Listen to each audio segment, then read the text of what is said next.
All right, we ready? Yep. All right, edit point. First edit point of Realities Remixed.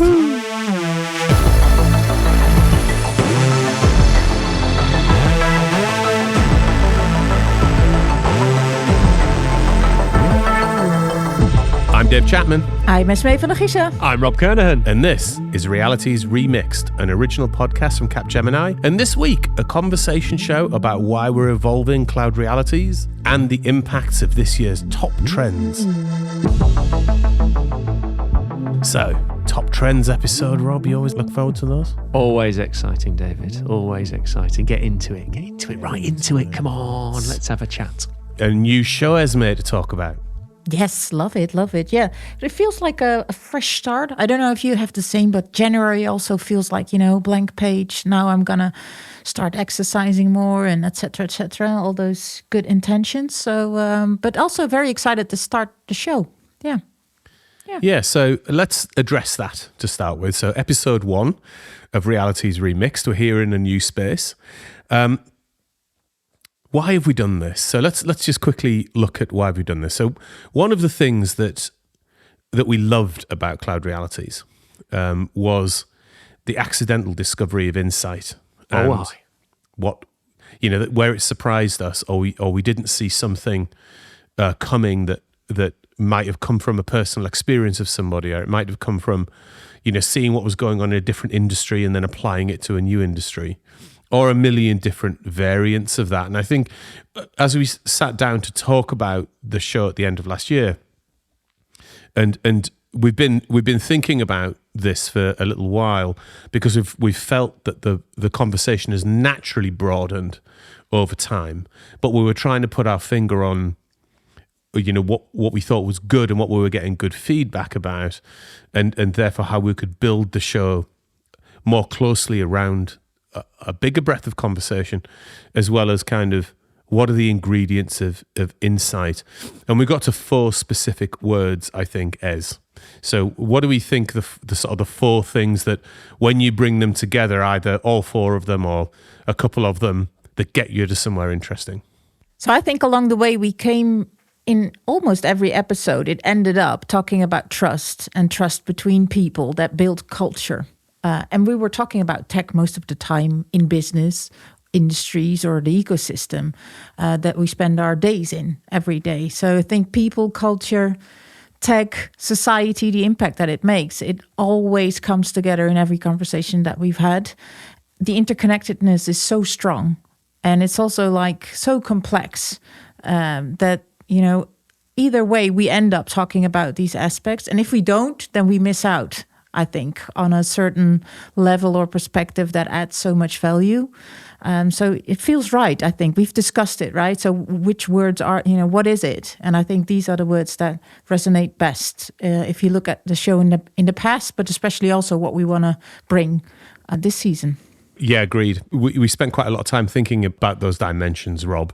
What about them has provided even an analytical architect insight in the past? Easy. Well, we always ended up getting there. So we'd start with a domain, and we'd always expand out to where Ez was discussing just there. So it felt like a natural evolution to just take that ground with us and bring it into the conversation at the core. I quite enjoy that, because the bit I love about the podcast is it's a very big learning thing for me, and you get to meet such an amazing group of people. You do want to expand the conversation out to a realm that has a different focus and interest to it. So hopefully we'll get into a more nuanced and complex conversation, but one that explores a whole set of new dynamics and areas. Yeah, lovely. So the aspect of journey and exploration is something I think that's resonated with all of us as part of this. It's I've said this to people like offline and chatting to them about when they ask about making the show. I think we all reflect that the hour conversation that we have in making these things on a weekly basis makes such a big difference. And I'd encourage anybody to try and find even just an hour a week to have an out of band conversation. I mean, the best example for me was the continued interaction we had with Anders, and he kind of popped my mind the first time I spoke to him, and then it's been a proper running complicated thread in my head about simulation theory, and it's just a good example of if I hadn't have met the man, I would never have thought about it, but he has actually properly expanded quite a considerable part of my thinking because of that. So, it's good.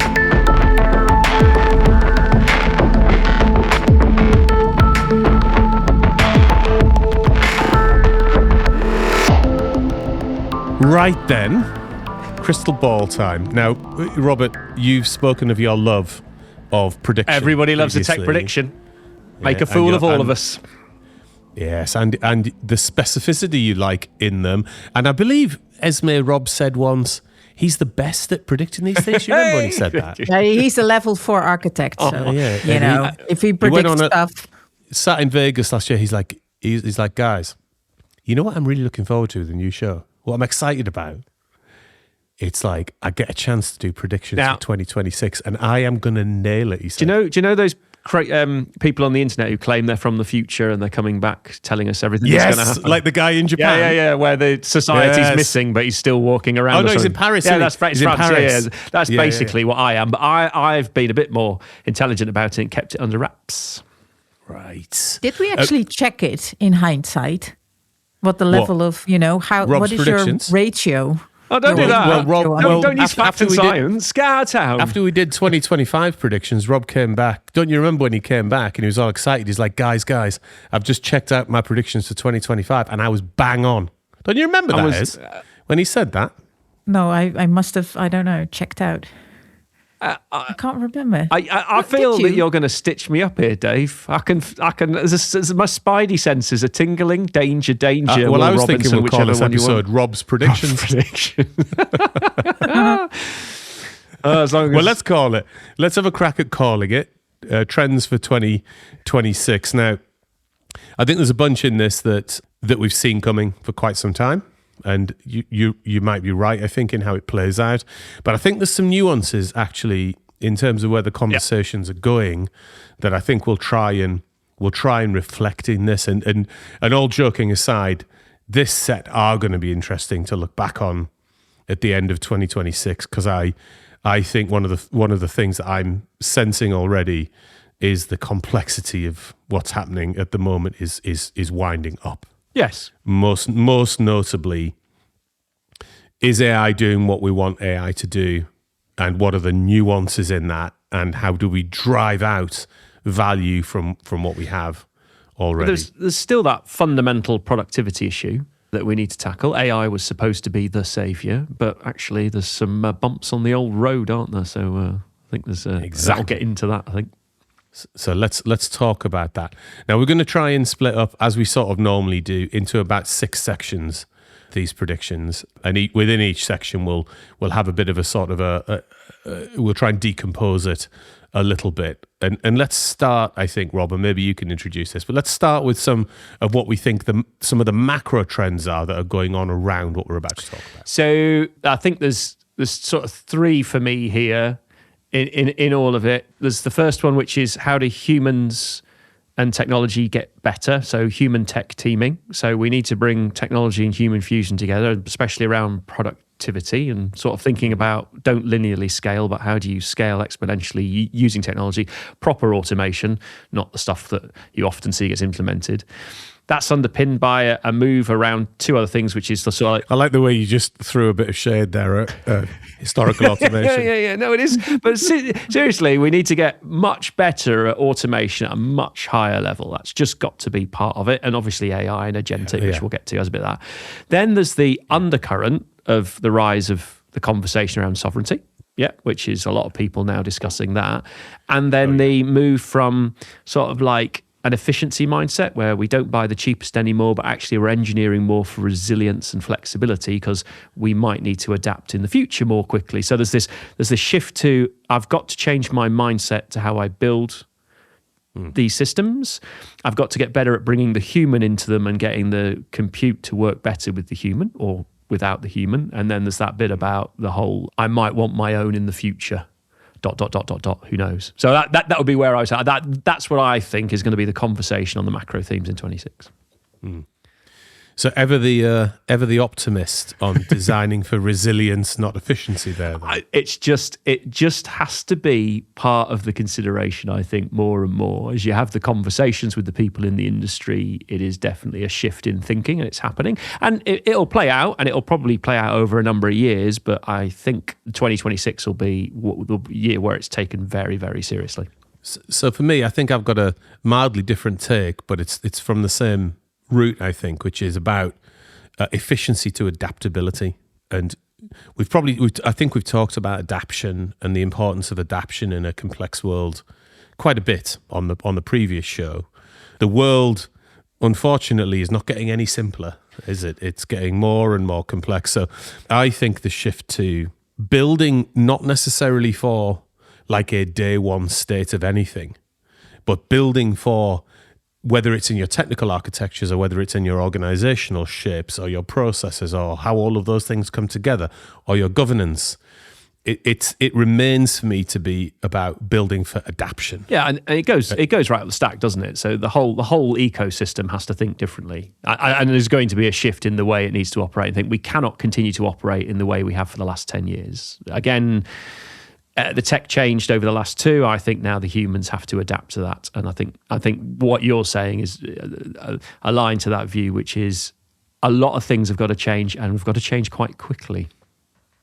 And if I build onto that, I don't think it's all about the thinking. I think it's really about staying with the anxiety, learning to stay with it and sense what's going on and sense what's needed, which is also asking for an emotional and a cultural capacity that I think is the most difficult part of all. Well, people like, I've not had the best day coming into this record, and I'm yearning for a nice, clean solution. and I think what you're saying is like that solution is not available to me, so live in the anxiety and suck it up.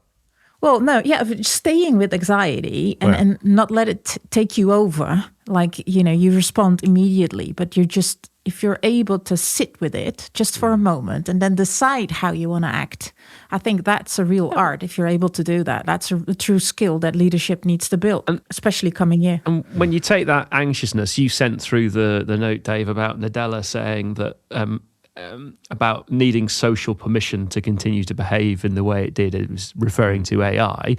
I think there's an amount of social anxiety that's building around it as well, which is natural to see what is this going to do, because the impact is yet to be properly understood, and I think that'll start to play out as well. Yeah. Well, let's move on to one of the other sub-themes that you introduced there, Rob, which is undeniable and an enormous thread, which is sovereign. And what does sovereign mean? So why don't you just, you're doing a lot on this in your day job, I think. Yeah.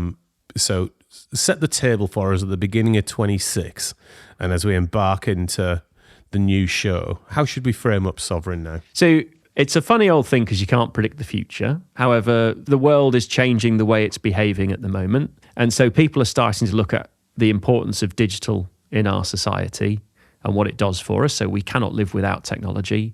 And do I trust those who deliver the technology into me? So we talked a bit at Ignite about cloud was great because it abstracted everything and made it simpler, but now sovereignty needs to understand that abstraction to make sure we can rely on it like a utility style service.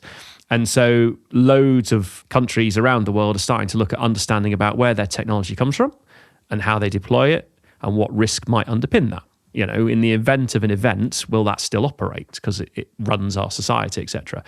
And so I think this year it's a very sharp look at, do we like our supply chains that serve us our technology, and what do we need to do to adapt to maybe adjust them to make us a little bit more comfortable? The flip side to that, however, is there's lots of things that have to be done, and you need the benefit of the best-in-class technology. So although you might perceive a risk underpinning the way you consume digital services and the supply chain that brings them to you, there's also a bit about you still want to maintain the best-in-class tech to be able to make sure you get the best digital outcomes. So it's a balance. Yeah? 6-7 there on the camera. About the, the 8, I've still got it with the kids. Hey, look at that 6-7. I'm still in it. Apparently they've all moved on. Have they? I'm late to the party. I don't know what to, but just as you're getting comfortable with 6-7, They've moved on. And so it's a sort of game of risk versus benefit. But I think we need to think a little bit more carefully about it. That's how I would position it. Yeah, we talked about it, didn't we, in one of the shows at Ignite, I think, last year, about this notion of abstraction. And did abstraction go too far, or was the world at the point that abstraction was designed a place where that felt more aligned versus where we are now, which is, to your point, I think, that says the quality of the technology's utility that we have got to is maintained, but we have to be smarter about the landscape, the physical landscape that sits underneath that. Yeah, that's a good way to phrase it, is we just need to peek back inside the abstraction and make sure we're happy with it. Yeah. Or not, and then we have to make a change. Indeed. Well, look, let's move on to the second category, and no prediction points for this one, Rob, but you seem to be suggesting that agentic AI might be part of the conversation in 2026. Just tick that box, Esmee. What's suggested? Can you discuss? Isn't it just fancy RPA, David? I think that was the debate we had last year. I think we've come full circle on it, haven't we? Well, what did Scott call it? Just batch jobs? Just fancy batch jobs. I think it's probably a bit more than that, isn't it? As much as I enjoyed the charisma that came out of Scott, I do think there's a bit more under it. Yes, I think the technology is more sophisticated than that, and that's kind of undeniable. The big conversation that's going on at the moment, which we might return to in this section a little bit about, is it delivering the promise? Which is, it's classic trough of disillusionment stuff. If we've got to the trough of disillusionment, it's called that, isn't it? The trough of disillusionment. After the hype, you hit the trough. That's right. It's in the hype cycle stuff. We seem to have got to that very quickly, don't we, on this? We just zoomed, didn't we? Overshot load of pasta things on the line. So we're definitely at that point, and we're going like, well, is it any, is it the route to AGI? Is it the route to this or that? So even if we park like all of the where we thought we might be going, and maybe we're not going there, but what we have today is ultra powerful technology, and it's ultra powerful in at least two ways. And this is a super high level view, but I see it in at least two ways. Where one is in terms of like experience and interface, and completely revolutionizing the interface that you have with compute generally, whether that be search or information or whatever it might be. So there's one element of it in my box that looks like that.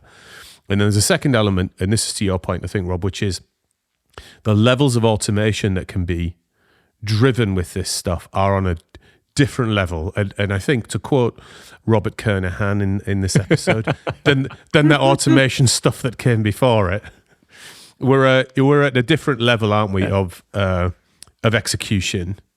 Them are my sort of first thoughts on it. So unpick that a bit, and then I've got another thing to challenge us with. So the one for me, and Ez, I really want to hear your point on this, is software engineering is one of the places which has been hit very hard with an advancement in capability. And there's crazy figures being put out there, 10x, 60x improvement in performance. And Agile, as a concept, was the new hope for being able to develop software in a better way, and it absolutely works. But now, by the time you've completed your retrospective and got on through sprint planning, the software's like 3 weeks ahead and it's already done it. So can Agile cope, and how does it need to adapt to the levels of productivity that even we're just seeing in a software engineering? Well, I think you're touching upon what AI now actually already does. It shows how immature most organizations already are. If you're really able to have those agents in line with the work that you're already doing. So if you are already quite mature, then you really utilize the power of those agents. And then you're also very aware, where does an agent belong and where doesn't it? Where is really the capacity of a developer, which is creativity, but also business impact and complexity of the systems in the organization that the developers really know, and then use that agent in ways that they can work faster and smarter. But I think I don't want to put out some numbers, but I think a lot of organizations are like far behind if we talk about Agile doing, yes, obviously, post-its, doing the retrospectives, but the really being Agile. I think that's going to be the organizations that really utilize AI agents to a level that you really do see oh, they can be great team members instead of just an assistant. So yeah, I don't think Agile is dead. I was looking forward to an even more defensive reaction. Yeah, I was being provocative there, and as you've been very political in how you've treaded the course there on that response. Very good. Well so done. to be clear, as you don't think that Agile is dead. No, I don't think Agile is dead. But because I truly believe it's an evolution that's never done. But if you look at it from a program perspective, or everyone now got their new role and title, then yes, probably Agile is done. But then you look at it from a program perspective. But if you see it as an evolution, because we're all evolving, hopefully, or sometimes you just wonder, are we really? Or are we? Huh? Oh. But, in terms of organization doing Agile, it should be an evolution that's continuously adapting on the outside world and the inside world. And then you're never done. It definitely exposes the fact, or it will expose the fact, that some implementations of Agile have been pretty shonky and bad and are just masking waterfall behind the scenes. Most of them. I didn't want to go that far, but fair enough, yeah. To go... to go a level deeper in it, I'm just trying to see how mad we can get Ez on this. But when you say Agile is dead, Rob, yes, what do you mean? I mean that by the time the humans have connected and done everything that they need to do and decided the next sprint, the software's already done the next 5 for you and is already like miles ahead. The sort of 3 developers in a room with 20 agentic agents are creating stuff that more. So maybe we just have to consider we can achieve more in a period of time, and the human will have to talk less about the detail. I don't know, but it just feels like the we've developed this system that's designed to go faster, and the technology is saying, but we can go even faster. Can we cope? And think that is there a big assumption in it that we actually implement the technology well enough? Yeah, okay, all right. To do what you're suggesting. I'm not sure there's a history of that. That's probably as checkered a history as the implementation of Agile, isn't it, Ez?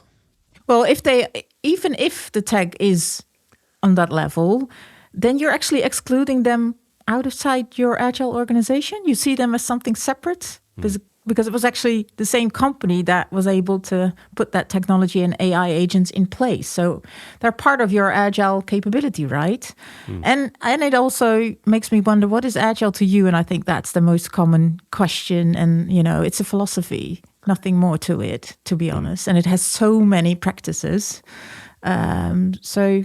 It's almost like process martial arts, isn't it? Where you have like what's the trend on Tai Chi this year? Over Christmas, I managed to expunge the image of Chapman doing Tai Chi from my head, which disturbed me a lot in November and December. And you've just put it right back in there. Thanks, Ez. I tell you what I'll do, just especially for you, photo. Rob. I'm going to send me a video of me doing it. Oh, no, don't do that. No. Did you actually ask someone, can you please take video this? Video. I haven't done that, but I think I've got an audience here that are willing to have a look at it at least, Rob. I'm ringing HR. What? No, don't do that. Don't do that. He's going to put this behind a paid wall. If you're very specific, you probably wouldn't get to it through our Z scaler. Should we move on? Yeah, let's move on. Right, where I was going to be a bit different to that, which was I want to return to the human agent interaction piece. Yeah.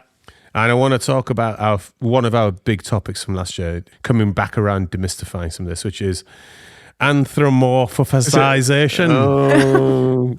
It still didn't get it right. I actually tried to write it down phonetically in my book. It's the P you miss in the middle. Didn't get it right. You need to get better your puffs. That aside, my sense of it is this human nature of trying to see human traits, and then especially some of the interface aspect of it, mimicking human traits, is illusionary, isn't it? So the technology can still be excellent, but we don't have to think about it as mimicking human traits. So I was with a very, very clever person with lots of PhDs who's doing robotics and getting them to learn, like proper learning, not programmed. And he said there's a really interesting thing that goes on. So the more you make a robot look like a human, the more uncomfortable the human interaction gets with that robot, until the robot looks exactly like a human, and then it's fine again.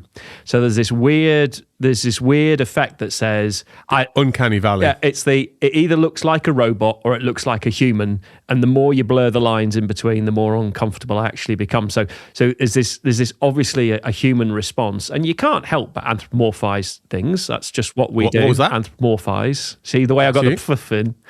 And so it's just going to happen. And of course we would, because you can have some fun with that as well. I like the idea of having a cheeky robot butler in the house that does stuff like the 60s predicted. I want sass from my robotic friends. But isn't that the... So I think I'm in the same... I think, I just want to test that.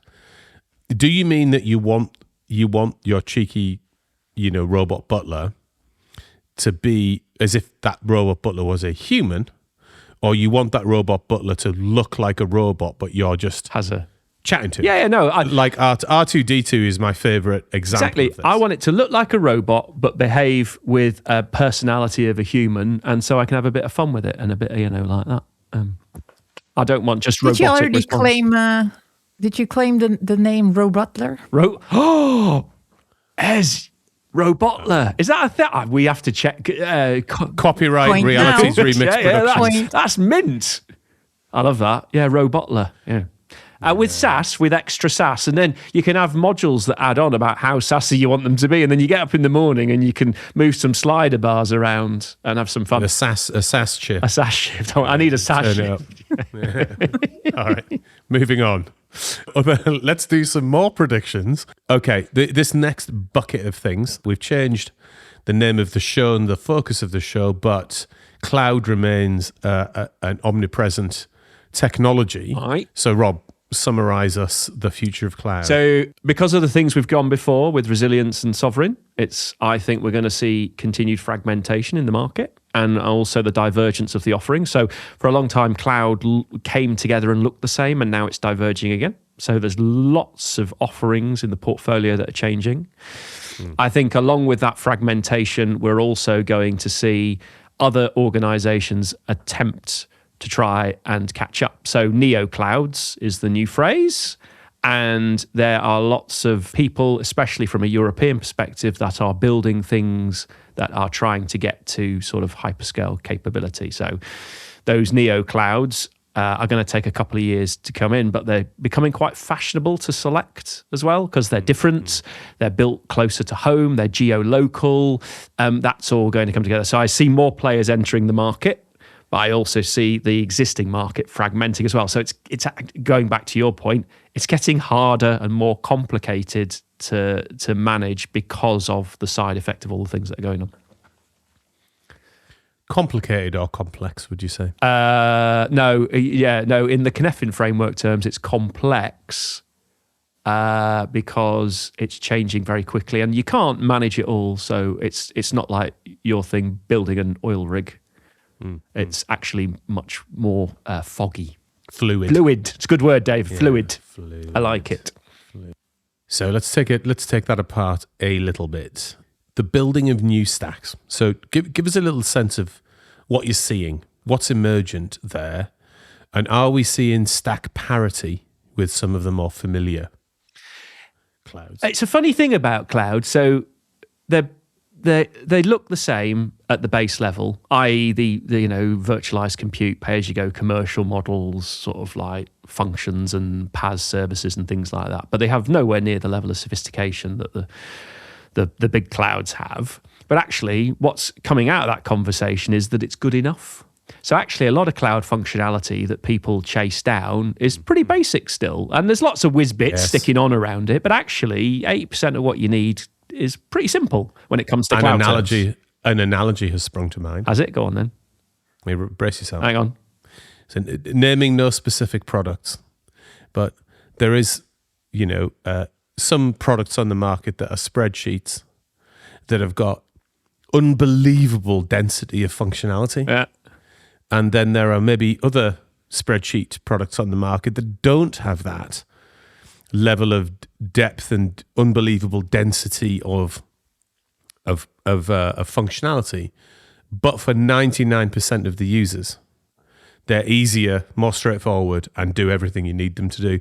There is, of course, an edge condition that says people who do a lot of spreadsheeting, complex macros, blah, blah, blah, they might not get the full... Is that a fair analogy? Two things on that, Dave. Yes, it is a very fair analogy, but my second point is I was hoping for a lot more in that analogy because you got me all excited and you went to spreadsheets. I'm going to have to put an official complaint in around your analogy, albeit it was perfectly accurate.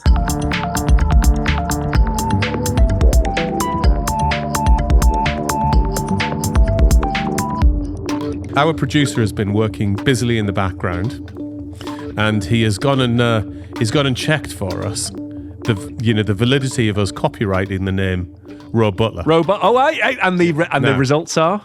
The results are excellent. Oh, good. And brace yourself, Esmee. So the word Rob Butler, and this is in bold, does not exist in standard English dictionaries. It is not recognised as a valid word. And its existence is debated among language enthusiasts. Right. We're in. We're going to make that a thing. That's 2026 for us. Rob Butler will be, that's it. I think the fact that language enthusiasts are already all over this, Rob. So I don't know whether we're late to the party. Dr. Mike, how did you do the research on Rob Butler? Did it involve a quick Google? Come on. Oh, just a search on the internet. So in-depth and extensive. I was both not surprised it doesn't exist, but I'm very surprised about the level of debate amongst language enthusiasts it seems to be generating. That could be. We should track that. That could be AI just making up stuff, though. It does do that. It doesn't do that. I've had some absolutely outstandingly hilarious results from AI when searching for something, and it just gets it completely wrong and just goes off on one, and it's like... Well, I can't believe that works. And on that note, let's move on to our next bucket of trends. Aye. So we are back in the world of AI in a very timely way with the evolution of AI models. Ooh. I know, it's exciting. So I think we're seeing in this, if I'm right, Robert is predicting... I feel like I'm taking a lot of pressure on this one. That everybody is going to get their own model, and that scaling will continue, but to the point we maybe touched on a little bit earlier already, maybe we're seeing the beginning of some early conversation about the trough of disillusionment. So, Robert, share with us. All right, so... The first one is everyone gets their own. We're now at a point now where you can train domain-specific models quite easily. So all the hyperscalers and such like have given us tooling where model creation is relatively straightforward. We saw many that at the cloud people event. doing that. Are we seeing many people do that? More and more for particular domains, especially in areas like pharmaceuticals and such like with drug discovery and whatnot. That is happening, and it's happening quite a lot. I think it's often in the life sciences we forget how impactful AI has been as one of the domains that has been transformed by it. But to your point, a lot of organizations need to get much better at deploying it at scale and to the point actually affecting business models, because it's just not happening at the moment. There's still all the stats going in that most CEOs say they're not seeing the value, and most POCs don't get to production and all that stuff. It has to. It's the year of truth for AI 26, I think, because if it doesn't happen in 26, people are going to get very disillusioned about its impact versus its cost. And in the final point, there's so many people in the race in the market, and model development is going at such a pace, but the ability to get the efficacy of the models right will mean that some of the big players may lose out. And in that, some of the big names you might see might not be the people who win. And so 2026 might see a few earth-shattering moments for AI. Rob, would you be able to see who created the model if you didn't know? So if you just look at it and you would screen it, would you see which industry or whose view is behind that model? So there's a big debate about provenance in models, where they've come from, how they've been trained, what they've been trained on when it creates a result. There's a lot of science going into the sort of trying to get that better, but you're going to have to manage the provenance of your model, the AI bill of materials, where it's come from, the data set, etc. And I think we're also going to see a rise in the rigor associated with how did this model come to life? And then the second phase is, and when I use it, how do I know it's done what it's done? Because there's still this thing about it can create results and you're not quite sure why it did that, etc. So there's quite a lot of effort going into trying to produce that. Remember when AI, you'd ask it a question, it'd give an answer. Now it gives an answer and tells you all the links it used to give you your answer, so you can go and check it yourself. I mean, that's a very basic version of it, but there's more. There's going to be a lot more of that going on. So let's talk about one of the other threads underneath this, which is the scaling aspect. Let's pull a few things together. So I think we've got like scaling, which we've been talking about for probably a good year at least, maybe a little longer, and there's emergent pictures on this. But there is the Nadella stuff that came out of Davos at the end of January, where he talked. Rob's already referenced it, but he talked about social permission and social permission potentially being lost unless increased value can be driven faster from the tool set. Now, what all of this reminded me of is the conversations we had last year on Cloud Realities about the adoption lag. And there was a rapid, unbelievable rate of technology innovation that followed the release of GPT-3, almost unprecedented.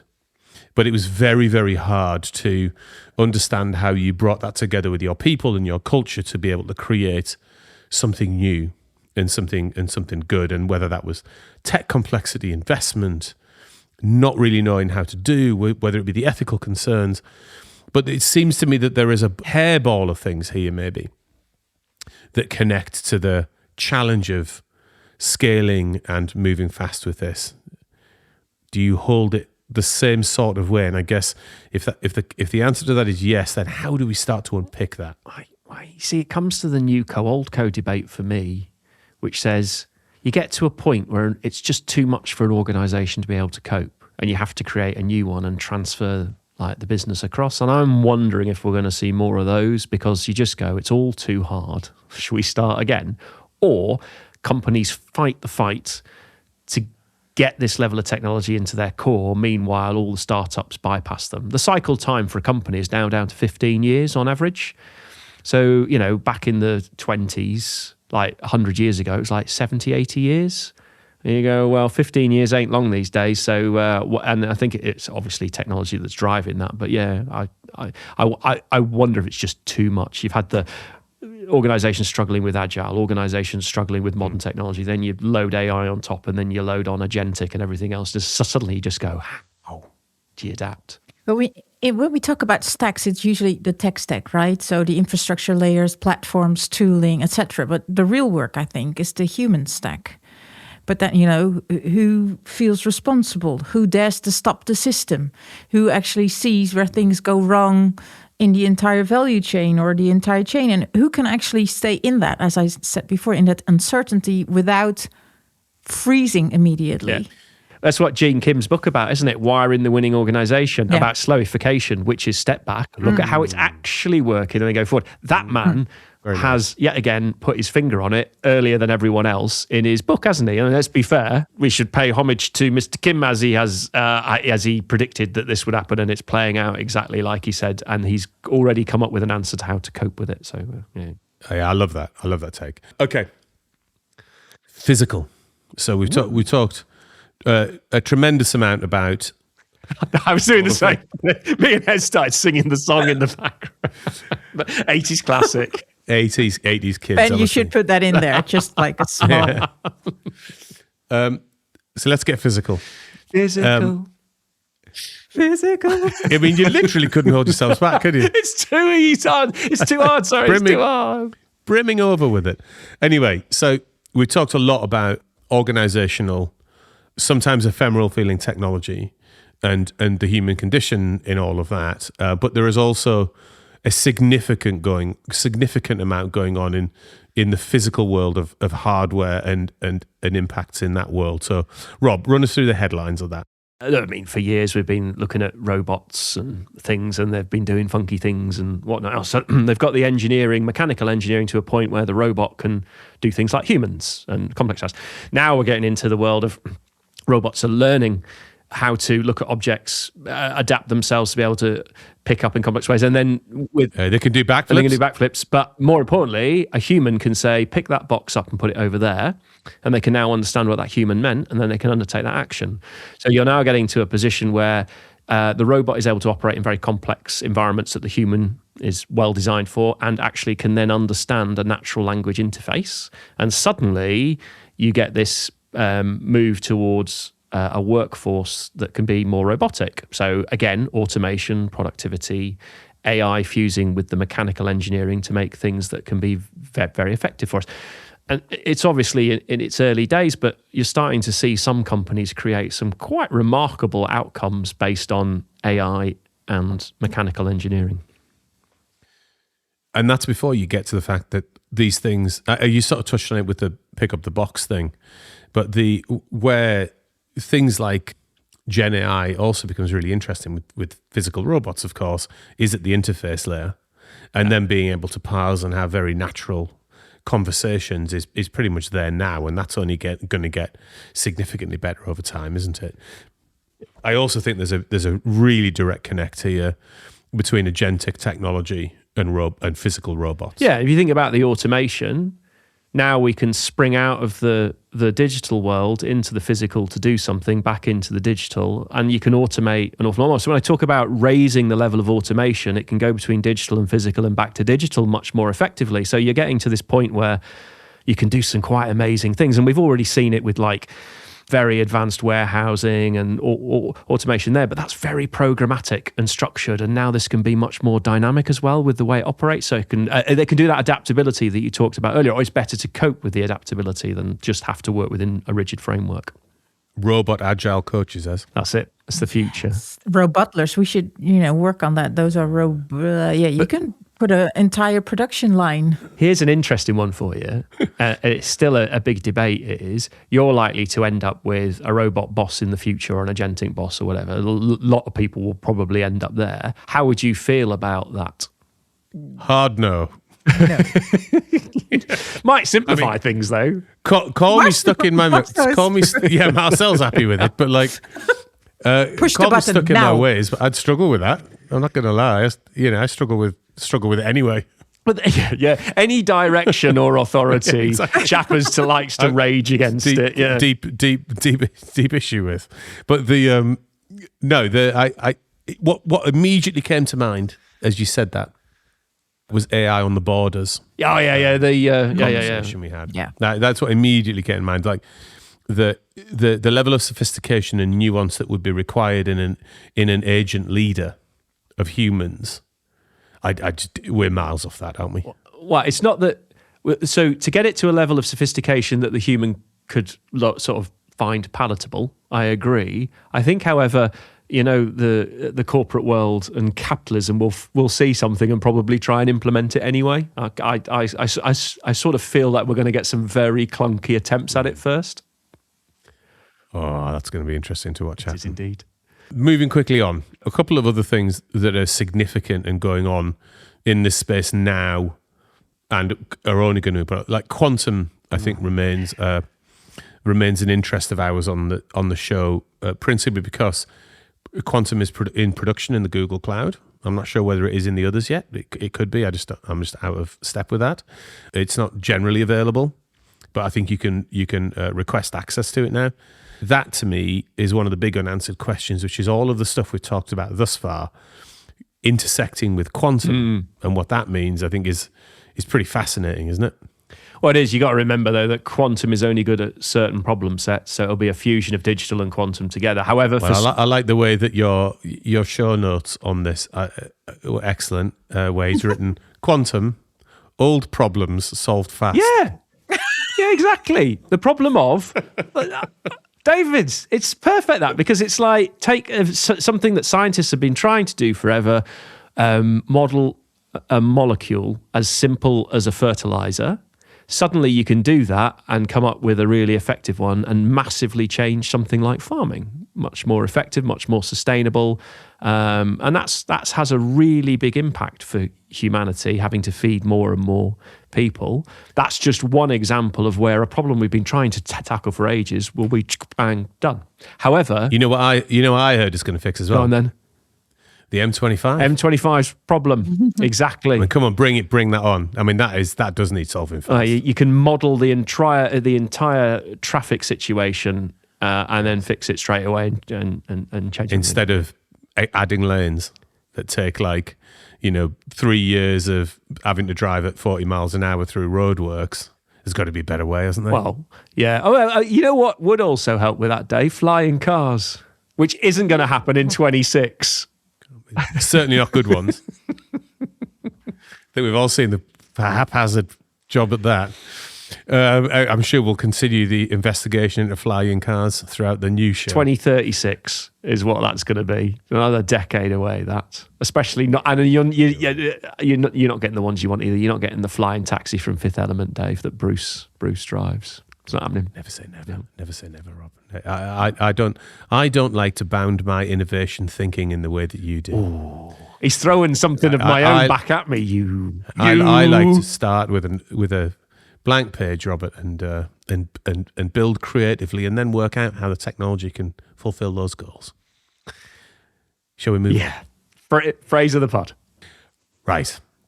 Data centers. Ooh. Very quickly. Data centers and compute power. So we've talked about sovereign, and we've talked about how that's going to drive some new investment in physical data centers. We know that the chipsets are constantly getting more powerful, those sorts of things.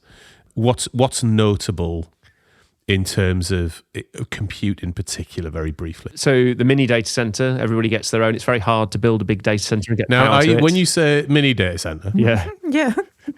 Do you just mean like one of the old data centers? No, I mean it's different to that. I mean compact, modular, and easy to deploy, easy to get power to.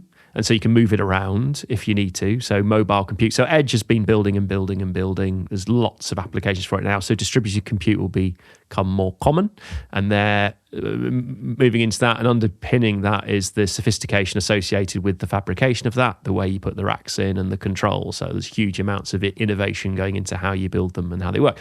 We take all this wondrous compute for granted, but there's some people who are working very hard to make sure that chips and things keep up with the demand. And remember, NVIDIA stood on stage and they had a backdrop of a rack that could carry more data than the entirety of the internet. And you just sort of go, the level of innovation going into just the basic compute structures that we use is incredible still. And people don't talk about it, but it's like hats off to the engineers working in those spaces. They are building some really funky stuff. People do take for granted, I agree, when a chipset comes out and people go, well, it's 4 times faster than the last one. It's like half the power consumption. And you just take it for granted. You go, yeah, whatever. It's like, that's quite ahead of Moore's law in some cases. And I think the rise of AI, amongst all of the things that it's done, has really driven hardware thinking forward, just because people are trying to deal with the power consumption issue in a way that's responsible and all of those sorts of things. But you're right, that's showing up in multiple places, including, though, RAM being difficult to get. On the consumer market. Oh, yeah, because they all went, we're going to flog this to the AI data centers. And then all the consumers went, hang on a minute, I still want a PC at home. Did you do that? Did you build your own PC I did. back in the days? Or do you still do that? No, I don't do it anymore. I did do it. I did it to prove to myself I could do it. And then I did it for a few other people because I'm a bit nerdy. But now I stopped doing it because I can't be bothered. I don't have enough time. But yeah. Have you ever built a PC, yes? No. That's so the same reason why I love Apple. I just want it to work frictionless. Done. Agreed. I noticed the brilliant coming together on our podcast WhatsApp chat about how convenient all of that was. I noticed Robert didn't take part in it. No, I just let that conversation flow, much like the one we had today around the logistics of this podcast. I arrived at 40 messages and went, I don't know what's going on. Thudding in. But even Dr. Mike has come round to it and got himself a Mac. Dr. Mike. Yeah, Took him a couple of days to get it working. Sometime suddenly I saw the light. So yeah. How's it going so far? Yeah, it's okay. Well, on that, getting on used that some cracking endorsement. I'm glad we got his insight there. My word. I mean, that was, It's a big shift there from Windows 95 to... still the best moment in IT history where they all got up on stage and danced. Oh, love it. Oh, my God. There's a lot of sweat on that stage. Last subject, cyber. Oh, yes. So we have got a few things going in here. So I think there are both cyber itself, the world of AI in cyber, and then potentially the world of, we might be getting to the world of quantum in cyber. Yeah, I think you've got AI has been used to hack. AI has been used to defend against the hacks. As a big thing about preemptive cyber as well, trying to guess it's going to go wrong long before it went wrong, etc. So going up the stack, I think that's a trend that's arriving as well. And then you've got the whole, what does quantum do? Loads of people haven't implemented post-quantum encryption. There is a solution today that will defend against quantum computers breaking your encryption, and so many people haven't implemented it. And you wonder if somebody's going to go, oh, that quantum works now and it can break the internet, and everybody then rushes to update their certificates and how it works. There's a lot of effort that's going to suddenly arrive very quickly. Now, I'm not going to say that's 2026, but I am saying that we might be starting to get the nervousness in 26 about what happens with post-quantum encryption. I've put everyone to sleep there, haven't I? You're all looking at me with glazed response. Somebody out there, somebody listening, hopefully at least one person found that interesting. Maybe one. Marcel was. I saw it on Marcel's face. That's brutal. That's our trends for the year, everyone. Rob bringing that to a magnificent crescendo. But let me just quickly review what we said and give you a bit of a summarized version of all that. So a number of macro trends that are going on around the industry at the moment that we will see reflected in either what we need to do to respond, or we'll see it reflected in the product sets that we're seeing. So we're seeing, destabilization and a continued increased need to be adaptable. We're seeing the hybrid organization maybe move from being a conversation into being more like reality. And of course, underlying all of that, we're seeing sovereign become more and more central to the argument. Agentic, something that is not going away.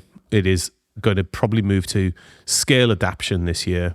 And that might have impacts on things like process and methodology, as well as the obvious automation upsides.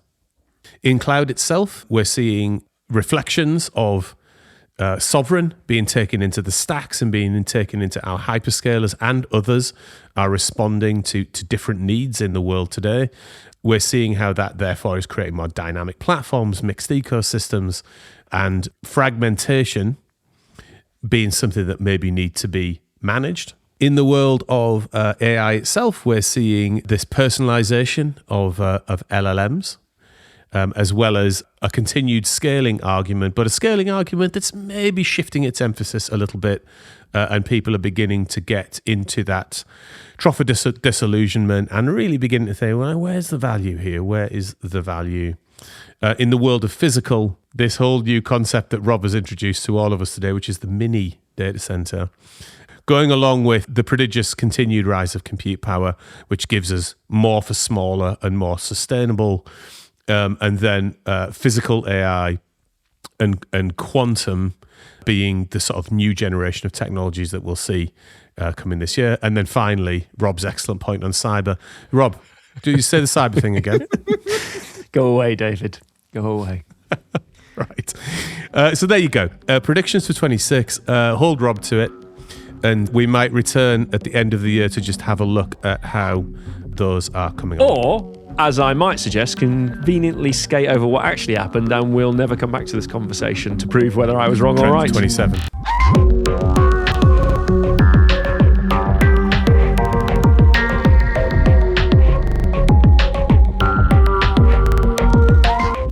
So there we are. A new show focused more specifically on the nexus of people, culture, industry, and tech, and how all of these things come together and can be mixed to create value and insight. As part of that, the other thing we're going to do is when you bring all of that together, not only is where the insight, but actually how value gets unlocked out of that. Like, how do you take some of the sometimes, quite frankly, conceptual things that we talk about and make those things real and make them concrete and actually drive value out of them, whether that be for the industry or the organization, whether it be for the human that's at the middle of that and how they take that forward.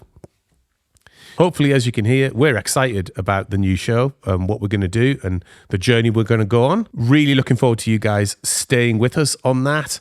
And as always, we encourage you to let us know. So as we go forward on this journey, Ez will give you the contact details as usual at the end of every show. We would love to hear from you about it. Is it working? Would you like us to go in different areas? Would you like us to explore things in a different way? Have you got any questions for us, the show, even sometimes our guests? Absolutely open mailbox, so do let us know.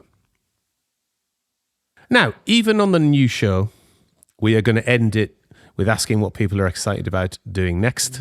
We think it's a good question. We talked about whether we should change the question. And we thought, in the spirit of the show, that we've always tried to do is to keep it forward-looking. And we think that it generally gives us a good insight into the person that answers it. So we're going to stick with it anyway. So for this, let's talk about the new show and what we're excited about with this new format, Ez. I'm actually very excited to dig a little bit deeper in the connected tissue of humans. We did that in the past year in the show, but I think now I feel like I'm on discovery. So I'm very excited about doing that, to unravel and to see what we can find somewhere in between all the myths and some magic, hopefully. I think the magic is there to be found, whether we find it intentionally or accidentally. It's almost the accidental aspect of it that I generally find delightful, where you uncover something that you weren't expecting. Rob, what do you think? I'm going to go for wider horizons, more learning, continued conversations with people who have interesting things to say. And then back to Ez's point about moving up into the culture and the people a lot more as well, sort of social impact, etc. It's fascinating what's going on in the world, and we'll be able to explore it a bit more. So that is actually genuinely sort of intriguing from my perspective. I'm also curious to see if we can find some, if we have some facts about each other that, like, what? Are you serious? Now, hang on. We need to wait a minute now, right? Because the whole Tai Chi thing upset me. It put me right off balance, right? So we're going to have to moderate such things, because we're going to do a blacklist. A blacklist of basically topics. Don't talk about any of these things. So I like the fact that Dave will tell us he likes to play Scrabble on a Friday, and we will not go any further. I think, Rob, it's challenged you and you're uncomfortable with it. I'm just going to leave it Quite there. a few things make me uncomfortable in life, and that is definitely one of them. Look, I'm in the same place. I like it when we freshen things up a bit and try to create a slightly different skew in the conversation. We've got some amazing guests lined up on this, and they're always amazing value. I'm looking forward to trying to evolve those conversations into be something that's more about the human that's at the middle of it. We've done that on occasion before, and I really want to double down on getting closer to that, because I think that becomes much more revealing about the leadership challenge and the journey that you have to go on to implement some of these things rather than the technology. And then I'm looking forward to our challenge, like how we're going to try and bring themes together maybe slightly differently than what we've done before, which is it jolts you out of a comfort zone to have to try and get to a different place. So that's always fun, I think. All right, thanks for that chat on trends. Hopefully that's given you something to have a bit of a think about as we emerge further into 2026. If you would like to discuss any of the issues on this week's show and how they might impact you and your business, please get in touch with us at realitysremixed@capgemini.com. We're all on LinkedIn. We'd love to hear from you, so feel free to connect and DM if you have questions for the show to tackle. And of course, please rate and subscribe to our podcast. It really helps us improve the show. A huge thanks to our sound and editing wizards Ben and Louis, our producer Marcel, our robotler in the making, and of course to all our listeners. See you in another reality next week.